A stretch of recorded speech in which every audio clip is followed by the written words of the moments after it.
बड़ी खबर सामने आ रही है, जहां पुलिस ने एक बड़े आर्थिक धोखाधड़ी मामले का भंडाफोड़ किया है। पुलिस के मुताबिक आरोपी महिलाओं ने शिकायतकर्ता और इलाके के अन्य लोगों को यह विश्वास दिलाया था कि यदि वे 12 महीनों तक एक निश्चित राशि जमा करते हैं तो उन्हें 3 महीने के ब्याज के साथ पैसा वापस मिलेगा। लोगों को लुभाने के लिए उन्होंने बाकायदा बचत फंड कार्ड भी बांटे थे, लेकिन जब समय पूरा हुआ तो न तो किसी को पैसा वापस मिला और ना ही कोई बैच। इस तरह से करीब 10,50,000 रुपए की धोखाधड़ी को अंजाम दिया गया। पुलिस ने इस मामले में 2 महिलाओं गीता धामने उम्र 42 वर्ष और कविता प्रहलाद बैरम को गिरफ्तार किया है। दोनों मानकापुर निवासी बताए जा रहे हैं।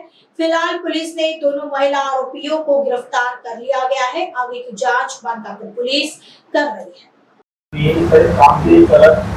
मामल्यामध्ये एका महिला आरोपीला काय नेमकं वाटले आहे, कशा प्रकारे प्रकार होता, यामध्ये एक महिला आहे जिचं नाव आहे गीता सुनील धामणे आणि तिची एक सहकारी आहे।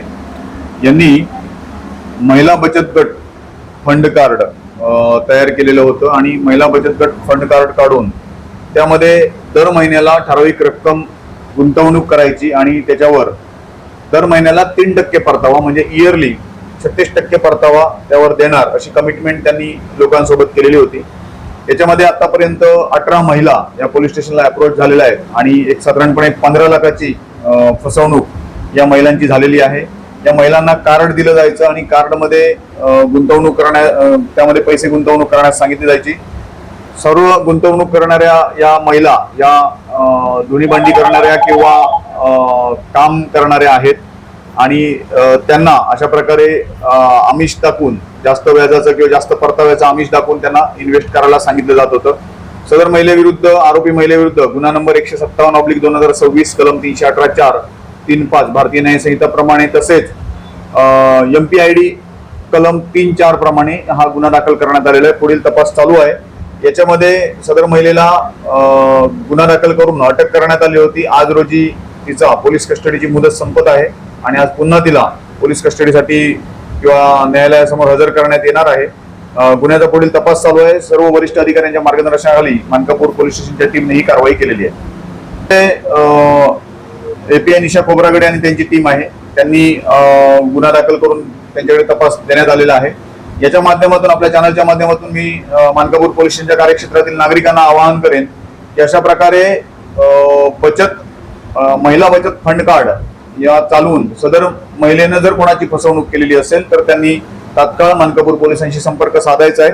आणि दुसरी विनंती मी नागरिकांना करेन की अशा प्रकारे ज्या काही बचतीच्या किंवा गुंतवणुकीच्या योजना आहेत यामध्ये अशा प्रकारे जर त्याचं व्हॅलिड योजना नसतील, कायदेशीर दृष्ट्या मान्यता नसलेल्या योजना असतील तर त्याच्यामध्ये फसवणूक होऊ शकते। त्यामुळे नागरिकांनी गुंतवणूक करताना देखील सावधगिरी बाळगणं गरजेचं आहे की आपण कोणाकडे गुंतवणूक करतोय, कोणत्या कंपनीकडे करतोय किंवा ज्या ठिकाणी आपण पैसे गुंतवणूक करतोय ती सुरक्षित आहे का याची खातरजमा स्वतः मार्फत किंवा तज्ञांच्या मार्फत करून त्यानंतरच आपले पैसे गुंतवणूक करायचे आहेत।